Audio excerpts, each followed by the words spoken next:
Hello. So yes, this is my first Football Manager video.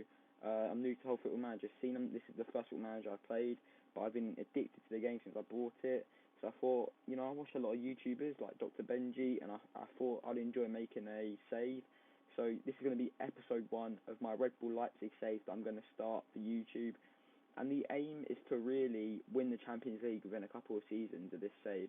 And I'll do more. Leave recommendations in the comments of teams you want me to do, and other things you want me to do, like challenges, like Dr. Benji has his Glory Hunter challenge. I'd love some feedback from the comments. So without further ado, we are going to get into this. Okay, now before I start explaining this all, sorry about the poor mic quality. I'm currently using some AirPods because my headset is kind of messed up, but the mic quality will improve within further episodes to come. But I did accept the current vision, so they want us to play high-tempo pressing football, which is obviously what Nagelsmann likes to implement in his play in real life. They want us to play attacking football and not sign players at the age of 28, which is something that I usually do anyway. I very rarely sign older players in this game. I don't think many players do on this game. And they want us to work within the budget and the 5-year plan. And at the end of the current season, they want us to be competitive in the Champions League, which is my main aim for Red Bull Leipzig. Obviously, outstanding in the Champions League round of 16. Round of 16 against Tottenham. So I'm very excited to see what I can do with this team. So for the team, we'll quick pick and we'll see what they've recommended us. So you got Schauner, I believe that's how you pronounce it. He will not be playing in goal. Will be Galasky in goal. And then I'm playing a 4-2-3-1 system, as you can see here. So Galassi in goal, Mukiel at right back, which we can do. I'm just thinking, do Dortmund actually have any other quality right backs? Obviously you've got Klostermann, who I believe is actually more a centre back these days. You've got Willy Orban and Padu, a young, very good player that I want to be using this season. Maybe in a more bring him on in game to sort of hold in the midfield there. But let's see what we can do with this team. Okay, so this is a team that I've come up with. I would like to have this back four here very solid. I'd obviously like to have Kanate in the back four and Upamecano together, but Upamecano's actually got an injury, so it will be Orban and Kanate starting off with. We'll have Angelino and Klostermann as the wing backs, sort of supporting these wide players who will cut in and shoot. We've got the 2 box-to-boxes here. I know people don't like to use 2 box-to-boxes, but trust me, in this system it does work very well. Nkunku and Lema. Nkunku actually plays right wing a lot nowadays. But anyway, on the right side we've got Sabitzer, the left side Lookman, and just behind the striker we've got Emil Forsberg.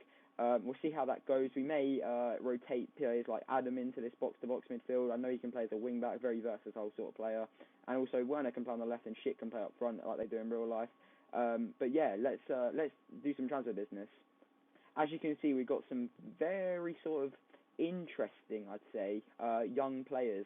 You've got people here like Solomon Bonner, 15-year-old right back. I can't say I've heard of him, but with that 4-star potential, he could be someone that could possibly come and replace Klostermann or Mukiel, whoever we have playing as our right back. It depends on how they play. But I've just noticed they did sign from Ajax, the academy for sort of wonder kids. So that could be a very interesting thing to look out for. He's actually born very close to me. So yeah.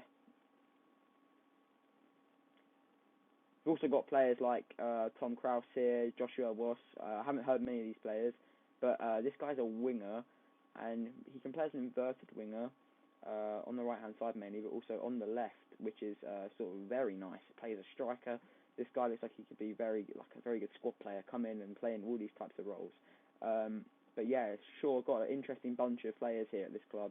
I'm just going to look at Wash.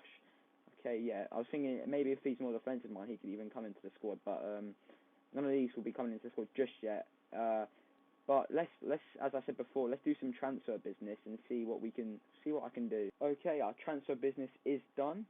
I've signed 3 players and sold 3 players, so pretty much in and out concept. And as you can see here, the first signing is Rodrigo De Paul, or De Paul, I'm not sure how to say it, he's Argentinian, so but yeah, so he can play pretty much anywhere across the front 4 and even in centre midfield. And he has 3.5-star ability, which is very good. And he has been signed to start, but he will rotate with people like Sabitzer. So yeah, that's our first signing. Second signing is the former Werder Bremen winger, Milot Rashica. I've signed him as a winger to sort of start. He'll be rotated with Lookman on that left-hand side there. We already have lots of strength on the right-hand side, so he will be playing as a sort of inverted winger on this left-hand side, which he can play.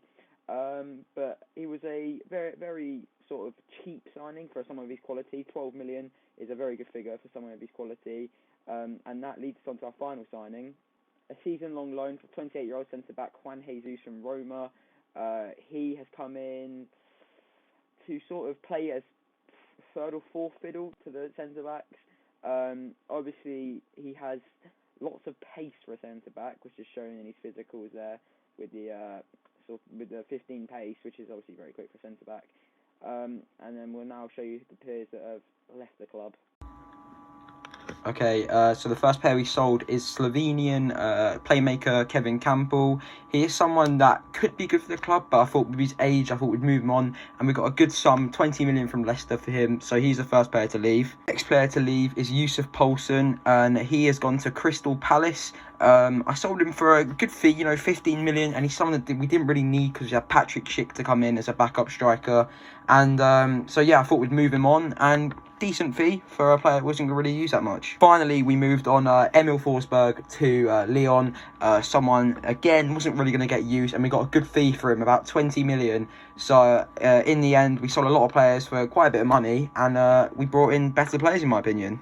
So we got our first game in charge, and we are against, I'm not actually sure how you pronounce it, Magdeburg in the DFB Pokal, I believe it's called, the first round. So obviously it's not a hard team we're playing, so I have rotated quite a bit for the game. So in goal we start with our backup keeper Mvogo, then a flat back four of Klosterman, Kanate, Orban and Haustenberg. Haustenberg and Klosterman will be providing the width, hopefully getting a lot of space, playing against a weaker opponent, and can do their magic on the wings.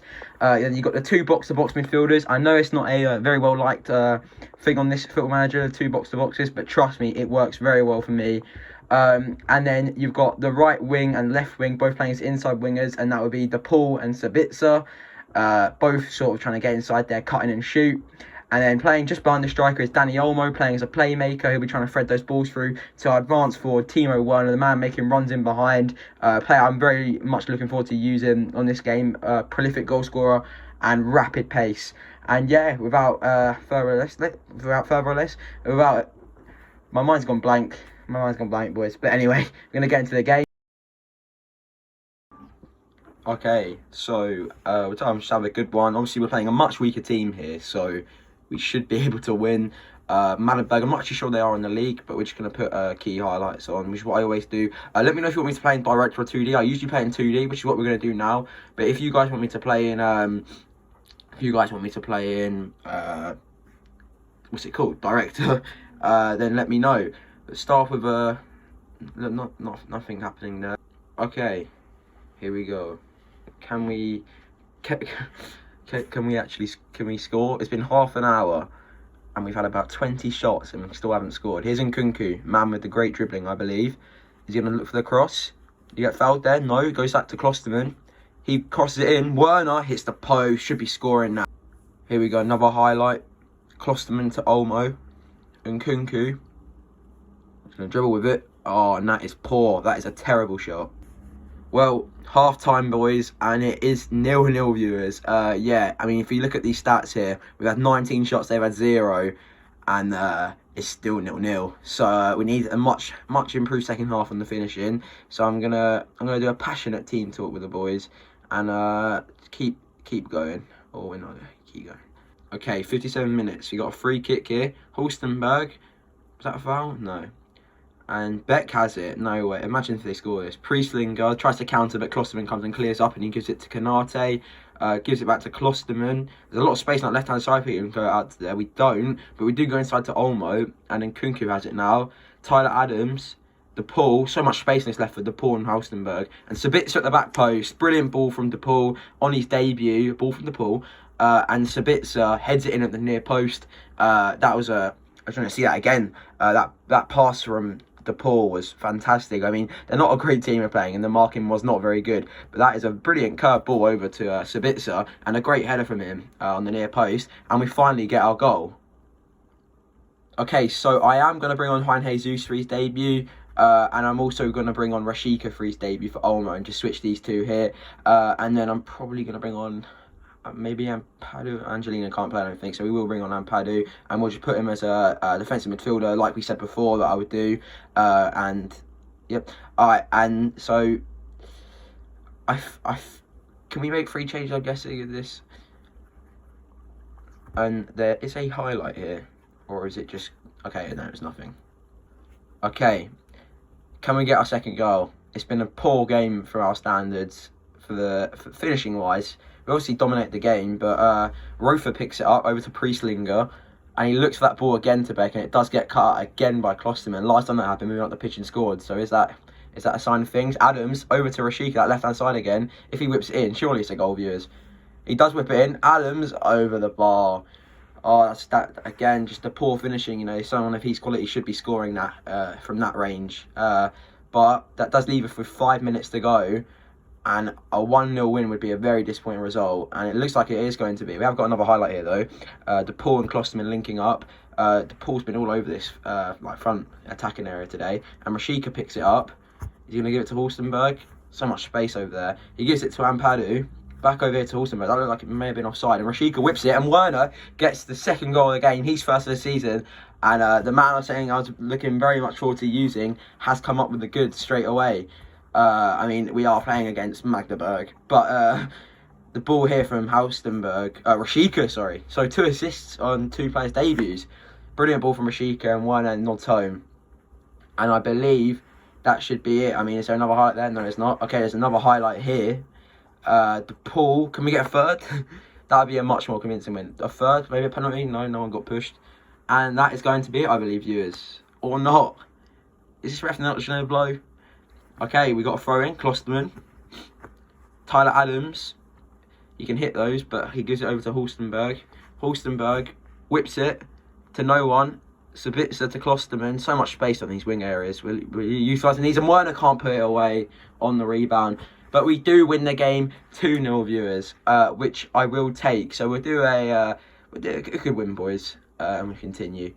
So that is actually, well, that will do for today's episode. We'll just quickly look who we've got in our next few games. It's not clicking. Oh, there we go. So we have got Frankfurt.